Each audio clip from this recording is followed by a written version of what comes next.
नमस्कार, स्वागत है आपका हमारे इस बुलेटिन में। आपके साथ मैं हूं अभिषेक कात्यायन। आम बजट की बात करेंगे। आम बजट से राजस्थान की उम्मीदें कितनी पूरी हुई ये हम आपको बताएंगे, लेकिन उससे पहले हम नजर डाल लेते हैं बजट की 10 बड़ी हाइलाइट्स पर अपने सहयोगी अमित के साथ।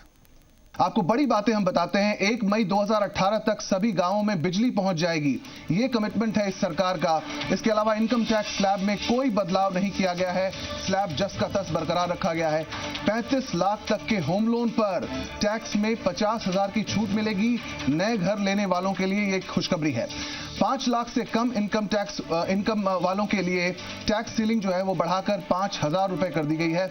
10 लाख से अधिक की गाड़ी लेना अब महंगा हो जाएगा। डीजल की गाड़ी तो महंगी हुई है, 10 लाख से ऊपर की गाड़ियां भी महंगी हो गई हैं। गरीब परिवार के लिए नई स्वास्थ्य बीमा योजना शुरू की गई है। और इसके अलावा अगर व्यापार की बात करें तो एक दिन में कंपनियों का रजिस्ट्रेशन हो जाएगा। व्यापार को बढ़ावा देना इस सरकार का संकल्प है। इसके अलावा स्वच्छ भारत, कैसे भूला जा सकता है इसको, स्वच्छ भारत मिशन के लिए 9,000 करोड़ रुपए का प्रावधान इस बजट में किया गया है। इसके अलावा हर अर्बन लोकल बॉडीज को 21 करोड़ रुपए दिए जाएंगे ताकि स्मार्ट सिटी का जो संकल्प है वो पूरा किया जा सके। इसके अलावा कृषि सिंचाई के लिए अगले 5 साल में सरकार 86,500 करोड़ रुपए का निवेश करने वाली है। बजट पर राजस्थान की क्या प्रतिक्रिया है ये हम आपको बताएंगे, लेकिन उससे पहले देखते हैं कि इस बजट में किसानों को क्या मिला है। कृषि क्षेत्र में 100% एफडीआई की इजाजत मिलेगी, इससे रोजगार बढ़ने की बात सरकार कर रही है। इसके अलावा किसानों की आमदनी 2022 तक दोगुनी करने का कमिटमेंट सरकार ने रखा है। और आपको बताएं कि किसानों के विकास के लिए 35,984 करोड़ रुपए की योजना सरकार ने सामने रखी है। और सबसे बड़ी बात, सिंचाई को लेकर नाबार्ड को 20,000 करोड़ रुपए माफ कीजिएगा मिलेंगे। और कम प्रीमियम अधिक लाभ के लिए फसल बीमा योजना शुरू हो रही है। और इसके अलावा 3 साल में हर खेत को केमिकल से मुक्त किया जाएगा और साथ ही जैविक खेती को बढ़ावा दिया जाएगा। 3 साल में 5 लाख एकड़ जमीन तैयार होगी और उत्तर पूर्वी राज्यों पर खास तौर पर जैविक खेती को लेकर ज्यादा ध्यान दिया गया है। इसके अलावा किसानों के लिए 4 नई परियोजनाएं हैं। पशुधन संजीवनी पशुधन संवर्धन योजना इसमें खास है। साथ ही पीपीपी योजना का भी दायरा बढ़ाया जाएगा। 12 राज्य ऐसे हैं जहां पर किसानों के लिए ई पोर्टल खोलने की व्यवस्था की जा रही है। तो जैसा कि लगातार सरकार बार बार दावा कर रही है कि जो ये बजट पेश किया गया है ये खास तौर पर गांव के लिए है, किसानों के लिए, ग्रामीणों के लिए और गरीबों के लिए है। तो गांव के लिए क्या क्या देने की बात कही गई है इस बजट में, वो देखिए। 1 मई 2018 तक हर गांव में बिजली पहुंच जाएगी। हर गांव का ये सपना होता है कि वहां बिजली आए और कई गांवों में ऐसी सुविधा है और कई गांव अभी भी महरूम हैं। लेकिन 1 मई 2018 तक ये हर गांव में बिजली पहुंच जाएगी। आने वाले 2.5 साल से भी कम का वक्त है, डेडलाइन रखी गई है। इसके अलावा ग्राम पंचायतों को अब 80 लाख रुपए ज्यादा मिलेंगे। कृषि और घरेलू फूड प्रोसेसिंग में भी 100% एफडीआई का प्रावधान किया जा रहा है और इससे रोजगार बढ़ेगा, सरकार ऐसा मानकर चल रही है। ग्रामीण सड़क योजनाओं के लिए 70,000 करोड़ रुपए प्रावधान किया गया है। ग्रामीण सड़कों को नेशनल हाईवे से जोड़ा जाएगा, यानी कि कनेक्टिविटी गांवों की, इस पर खास तौर पर ध्यान देने की जरूरत है।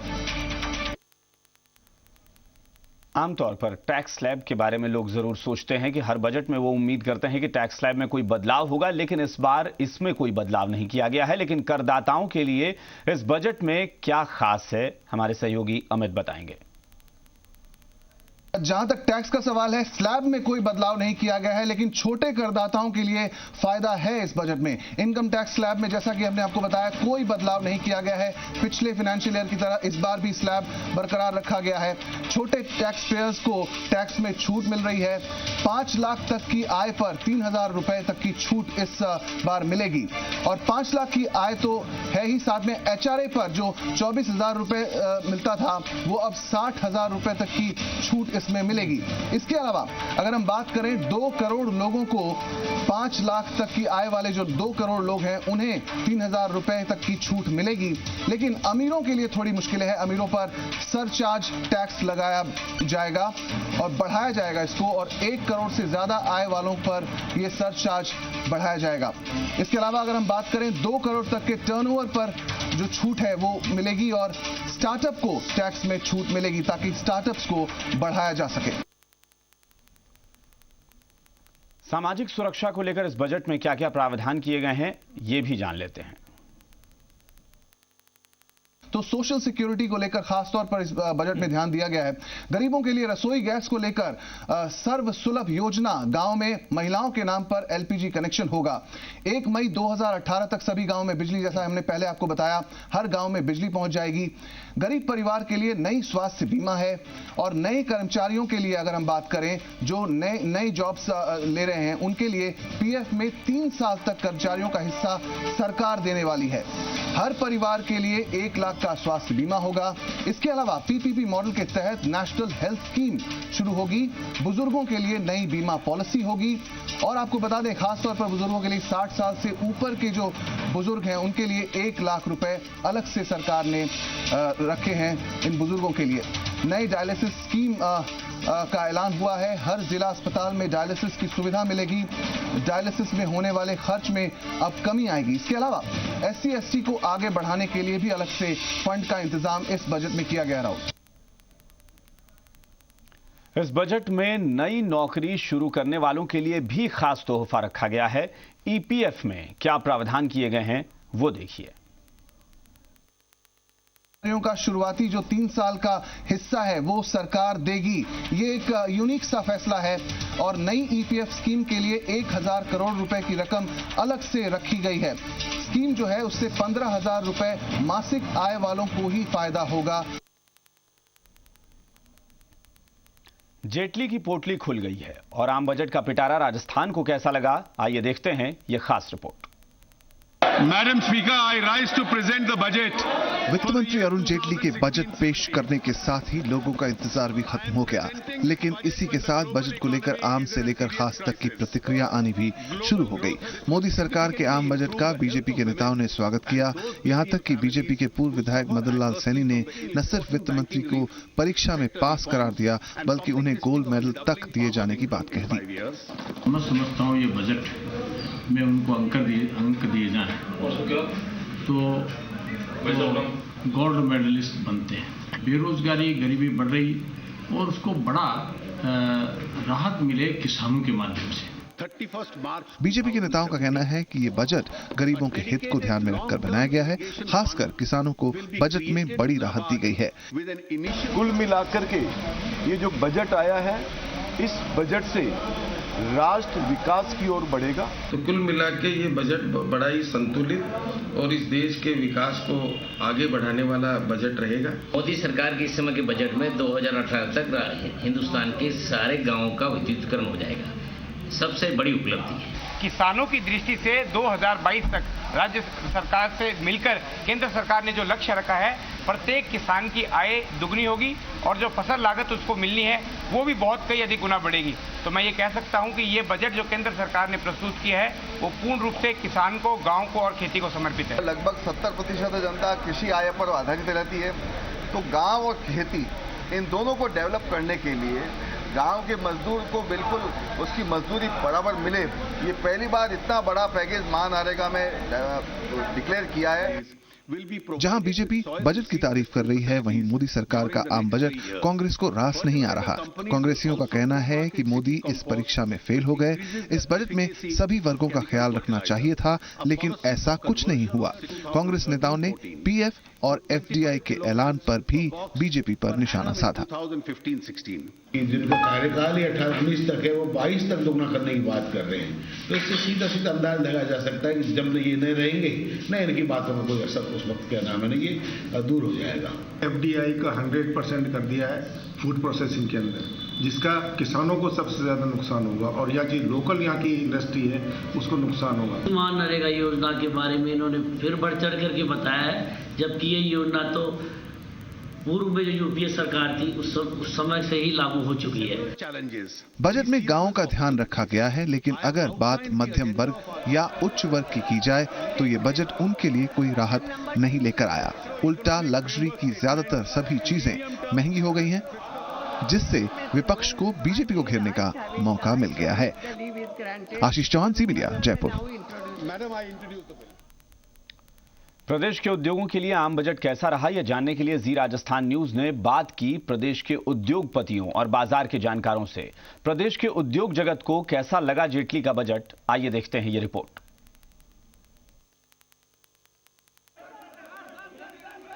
जेटली के बजट से हर वर्ग की तरह उद्योग जगत को भी काफी उम्मीदें थी, लेकिन बजट में ऐसा कुछ दिखा नहीं जिसका सीधा फायदा बिजनेस सेक्टर को मिले। यही वजह थी कि जब जेटली आम बजट पेश कर रहे थे तब बाजार 600 पॉइंट तक नीचे गिर गया। स्टॉक मार्केट तो ड्यूरिंग बजट जब भाषण चल रहा तभी उन्होंने 2.5-3% का एकदम से फॉल दिया और वो बड़ा मतलब अनप्रेडिक्टेबल फॉल था कि बाजार में एक दिन में 3% का मंदा तेजी आए, तो उससे नुकसान की संभावनाएं बहुत ज़्यादा बढ़ जाती है और बाजार के लिए अच्छा भी नहीं है। वहीं उद्योग जगत की जानी मानी संस्था CII के राजस्थान चैप्टर के चेयरमैन SK पोद्दार ने बजट को एक नजर में बेहतर बताया है। उन्होंने कहा कि जिस तरह से बजट में इंफ्रास्ट्रक्चर को मजबूत करने की कोशिश की गई है उसका फायदा उद्योगों को भी मिलेगा। वहीं फूड प्रोसेसिंग से जुड़े उद्योगपतियों ने इस सेक्टर में 100% FDI करने के कदम को सराहा है। 2,45,000 लाख करोड़ रुपया स्पेंड कर रहे हैं रेलवे और रोड में, पंचायत से रोड को कनेक्ट कर रहे हैं। इंफ्रास्ट्रक्चर सबसे ज़्यादा इम्पोर्टेंट है, पानी पे 25,000 करोड़ रुपया खर्च कर रहे हैं। देखिए, हम चूंकि हम मेगा फूड पार्क इस्टेब्लिश कर रहे हैं जी, तो उस सेक्टर में फूड प्रोसेसिंग पे जो 100% FDI इन्होंने जो अनाउंस की है, इट्स गुड। बजट में राजस्थान के लिहाज से टूरिज्म और जेम्स एंड ज्वेलरी को लेकर कोई विशेष जोर देखने को नहीं मिला है, जिससे इस उद्योग से जुड़े लोगों को एक बार फिर निराशा हाथ लगी है। सचिन शर्मा, जी मीडिया, जयपुर। बिना गांव घर खलिहान के अन्नदाता का भी विकास संभव नहीं है, लिहाजा सरकार ने इस बार के आम बजट में गांव के विकास पर खास जोर दिया है।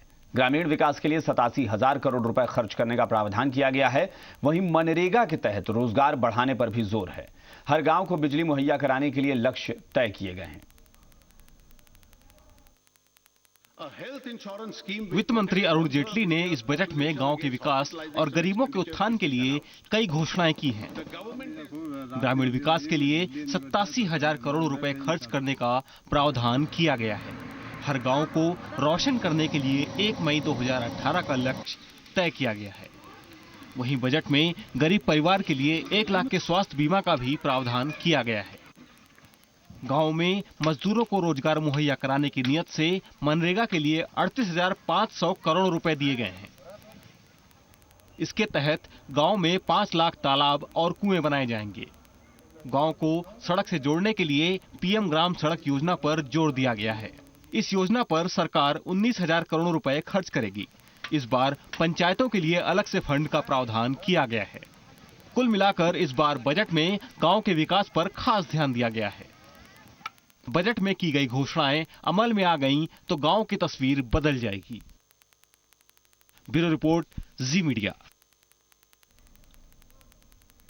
यूं तो आम बजट पूरे देश के किसानों और गरीब तबके के लिए राहत लेकर आया है, लेकिन एक नजर डाल लेते हैं बजट की कुछ ऐसी बातों पर जिससे प्रदेश के लोगों को राहत की आस जगी है।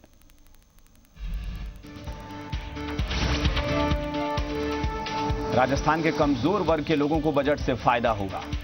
स्वास्थ्य बीमा योजना की मजबूती के लिए स्वास्थ्य योजना की सौगात, BPL वर्ग के लिए रसोई गैस आवंटन की योजना, सभी गांवों में प्रधानमंत्री ग्राम सड़क योजना के तहत सड़कें,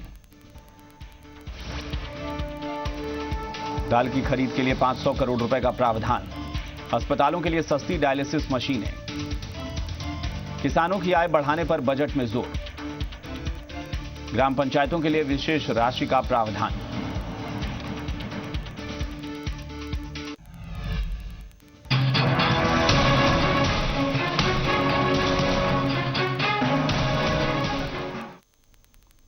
चलिए बात प्रदेश की। संसद में आम बजट पेश किया गया तो प्रदेश में भी विधानसभा का बजट सत्र शुरू हो गया है। सत्र के पहले ही दिन जमकर हंगामा हुआ और कांग्रेस ने सदन की नेता के तौर पर मुख्यमंत्री से माफी मांगने की मांग की। राज्य सरकार के नीतिगत संकल्प राजस्थान विधानसभा के बजट सत्र के पहले दिन जैसी उम्मीद थी वैसा ही हुआ। राज्यपाल का अभिभाषण शुरू होते ही कांग्रेस ने हंगामा शुरू कर दिया। कांग्रेस ने वेल में आकर नारेबाजी शुरू कर दी। नेता प्रतिपक्ष रामेश्वर डूडी ने राहुल गांधी पर बीजेपी विधायकों के बयान को लेकर सीएम राजे से माफी मांगने की मांग कर डाली। साथ ही कहा कि विधायक कैलाश चौधरी और ज्ञानदेव आहूजा के खिलाफ एफआईआर दर्ज हो। कांग्रेस ने हंगामा करते हुए दोनों विधायकों का इस्तीफा मांगा। इतनी बड़ी पार्टी जो कांग्रेस पार्टी के जो उपाध्यक्ष जो है राहुल गांधी जी के पास प्रति जो है जो बात इनके सामान्य विधायकों ने कहा है, हमने ये मांग करी है कि इनके खिलाफ एफआईआर दर्ज हो और जो है सदन की नेता जो भारतीय जनता पार्टी के विधायक दल की नेता है वो जो है सदन में खेद प्रकट करे। राजनीति के अंदर कैलाश चौधरी विधायक की इतनी हैसियत नहीं है कि वो राहुल गांधी के बारे में बात करें। इनको कोई जानता और पहचानता नहीं था, इसलिए राजस्थान के अंदर लोग इनको जान जाएं या अखबार के अंदर छप जाएं, इसलिए इन्होंने ऐसी ओछी बात करी है। ये उस पार्टी के लोग हैं जो महात्मा गांधी को गोली मारते हैं और नाथूराम गोडसे की पूजा करते हैं। संसदीय कार्य मंत्री राजेंद्र राठौड़ ने कांग्रेस को राज्यपाल के अभिभाषण की गरिमा याद दिलाई, लेकिन हंगामा जारी रहा। ऐसे में उन्होंने राज्यपाल से आग्रह किया कि अभिभाषण का अंतिम पेज पढ़ लें। आखिरकार अभिभाषण का अंतिम पेज पढ़कर राज्यपाल का अभिभाषण पूरा मान लिया गया। राजेंद्र राठौड़ ने राज्यपाल के अभिभाषण के दौरान हंगामे को सदन पर काला धब्बा बताया। कांग्रेस के लोग राहुल गांधी जी को खुश करने के लिए ये सारा कर रहे हैं और बाकी रही बात मुकदमे की, अगर मां भारती के लिए एक नहीं 1000 मुकदमे होते हैं तो मेरे उसके ऊपर कोई फर्क नहीं पड़ता है। हालांकि राहुल जी के खिलाफ एफआईआर दर्ज हुई है, लेकिन आज आम आवाम देश का चाहता है कि देशद्रोही हरकत में राहुल गांधी को गिरफ्तार किया जाए, चाहे साधारण व्यक्ति हो या बहुत बड़े पद पर बैठा हुआ कोई राजनेता हो, अपराध दोनों के लिए बराबर है। राज्यपाल के अभिभाषण के बाद सदन की कार्यवाही स्थगित कर दी गई, लेकिन पूरे बजट सत्र के दौरान हंगामे के आसार हैं। जेएनयू मुद्दे पर बीजेपी विधायकों के राहुल गांधी पर दिए बयान के अलावा कांग्रेस विकास और कानून व्यवस्था पर भी सत्ता पक्ष को घेरने की कोशिश करेगी। Bureau report, C media.